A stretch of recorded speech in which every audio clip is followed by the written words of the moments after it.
Otep à tous, bien-aimés frères et sœurs. Ça y est, c'est fini pour l'armée française au Tchad. Le dernier soldat français au Tchad a plié ses bagages. Hier, 31 janvier 2025, c'était la fête. Il y a eu une grande cérémonie pour fêter justement le départ de ces soldats français qui ont passé plus d'un siècle au Tchad. Pour rien. Seulement pour déstabiliser le pays, pour déstabiliser la sous-région et pour piller les ressources naturelles. Monsieur Kaka Déby, nous vous félicitons. Eh oui, les amis. Nous vous félicitons, monsieur Kaka Déby, parce que là, vous avez fait fort. C'était pas facile et personne ne s'y attendait.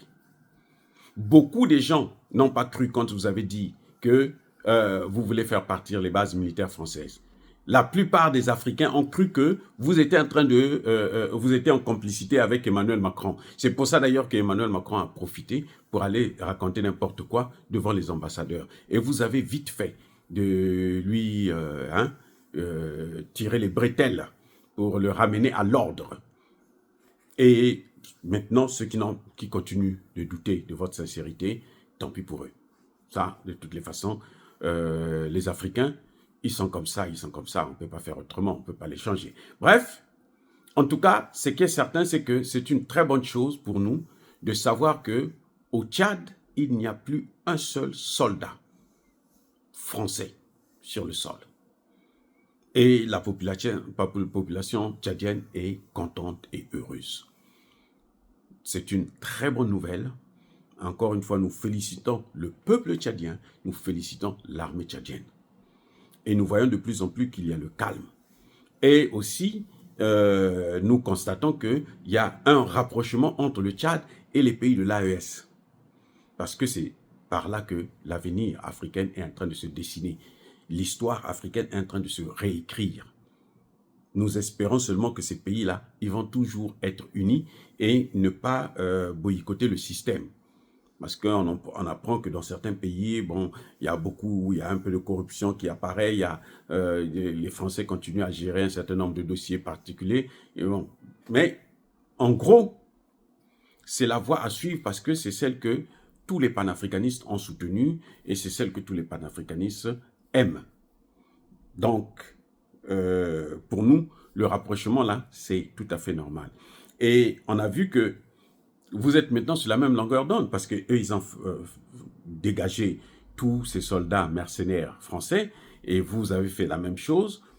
Au Tchad, il n'y a pas de raison que vous puissiez être sur la même longueur d'onde et que vous puissiez vous entendre. C'est donc une joie. Et l'absence, le départ des soldats français du Tchad apportera plus de sécurité au Centrafrique. Ça, c'est un fait. Et ça permettra à mieux gérer la situation avec le Soudan. Parce qu'au Soudan aussi, ce sont les mêmes Occidentaux, France, Angleterre, États-Unis en premier, mais aussi avec les autres pays de l'Union européenne et de l'OTAN. Ce sont eux qui allument le feu là-bas. Ce sont ce qu'on appelle des pompiers pyromanes. Donc, voyons ce qui est en train de se passer. Le fait qu'ils quittent le Tchad, ça va pour le Centrafrique apporter plus de sécurité et puis ça va faciliter la résolution du conflit au Tchad, ou plutôt au Soudan, et entre le Soudan et le Tchad. Parce qu'on accuse le Tchad d'être à l'origine de cette crise, alors que c'est pas je pense pas que le Tchad peut le faire. C'est plutôt les mêmes Français qui étaient là, qui allumaient le feu à partir du Tchad. Parce que pour eux, ils ne travaillent, ils ne fonctionnent, ils n'existent que lorsque le pays est dans un chaos. Pour mettre le chaos au Tchad, pour amener la crise aussi au Tchad, il fallait qu'ils fassent tout ça. Et ceux qui en parlent, ce sont surtout les Occidentaux eux-mêmes qui font croire que le Tchad est en train de soutenir la guerre. Le Tchad ne peut pas soutenir et n'a pas le droit de le faire parce que les Soudanais, ce sont leurs frères. Encore une fois de plus, le départ des troupes françaises du Tchad apportera encore plus de soulagement à la sous-région, que ce soit à l'ouest, du côté de l'ouest, mais aussi du côté de l'Afrique centrale. C'est une bonne nouvelle. Soyez bénis, abondamment bénis par le Dieu de Kémit et par nos ancêtres angélisés.